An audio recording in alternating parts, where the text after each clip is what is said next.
Ja sam Naledi Rapaja. Ovo su Balkan vs. Afrika. Ja sam udata ovdje, već živim 10 godine. Naledi Rapaja, zovem sebe Zulu srpska snaja. Drago mi je što ste prati mene do sada. Ovo je naša nova početka. Ja ću da pričam o Balkanu koji ja sam upoznala. U toku koliko godine družim se sa narod iz Balkane, 11-12 godine. Ovo je Balkan vs. Afrika.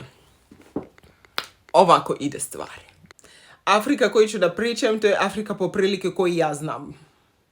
Ja sam iz Južna Afrika, ne mogu mnogo da komentariše, ali nekako svakako imamo mi svi nekako nešto slično, neki stvari koji dosta su slično, ali različujemo se.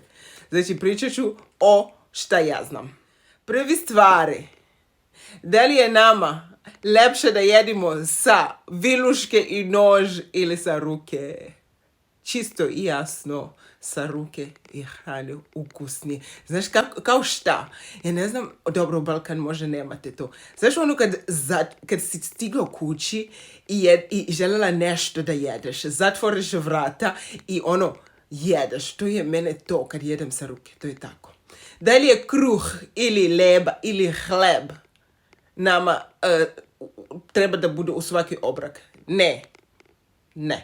Ja kad sam bila mali, hleb može smo jeli samo ujutro. Belo kafa ili čaj, mi ne pijemo kafa, znači mi smo za čaj. Da li je to kruh, hleb ili leba? Ne, mi idemo na pap, fufu, buswa, putu, koji još imaju te ime, ima puno, svaki ima različni ime. Ako se pričamo o stolice i sve to kod nas šta nama prija. Znači, trapezarski sto. Imamo trapezarski sto svakako u svaki kući, ali neko voli najviše da sedi na podu. Nekako je prijatnije kad sediš na podu. It's very nice. It's really nice. Muško i žensko poslovi. Kod nas baštu je muško poslo. So kad sam bila mali, mene su mnogo zabranila da ne idem u baštu.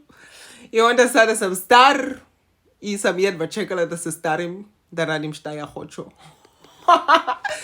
To znači sada uživam u baštu. Ja sam isto bila u čudu kad vidim žena u baštu. Ali volim to i vidim. I mene mi nekako prija, nekako mi prija.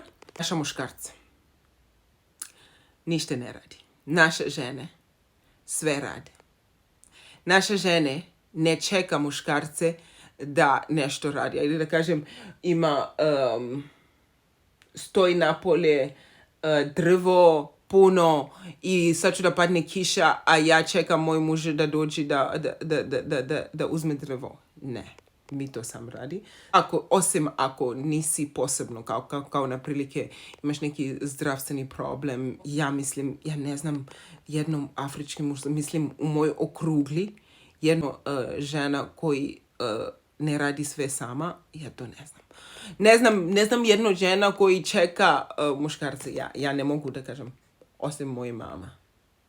Zezam, i ona sama radi. Dobro. Šta je to?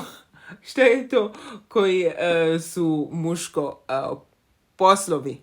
Oni nekako dođu u kući i sedi i gledi televiziji, a žene donese hrane, žene sve radi. To je tako. Ako grešim, pokaži mi te afrički muškarce koji mogu možda grešim, ali ja pričam u moje znanje. Kuvanje. Niko ne sme da kuva za tvoj muž. Niko. Ako se jedi pasulj, jedi se pasulj. To je to. Nema sada kupu salatu, sir, sve ostane na sto. Ne, nema to. U većina slučajno pravi se ručak i večeru. Ali kuva se jednog, to znači kuva se za večeru. U većina slučajno ukupljenje je oko 6. Dosta ljudi jede zajedno. What else can I say about the Africans versus Balkans? What makes us different? Ok, vidite, imate prosciutto, boerewors. Vaša sušeni kobasice kod nas je nekako slično boerewors u tom smisli tako, ali može da se suši jako, da bude tvrd. Mi ne sušimo da bude mekano, sušimo da bude tvrda. Mi samo jedi sveže kobasice, kao na prilike kobasice koje nije sušan. I šta još? Sve ću da vas ispričam kako smo našli ovaj lepa kuće i šta sam tačno vidjela u njena lepota i šta smo uradili do sada. To ću da vas pokažem. Svakako, ljubim vas puno i vidimo se na sljedećem videu.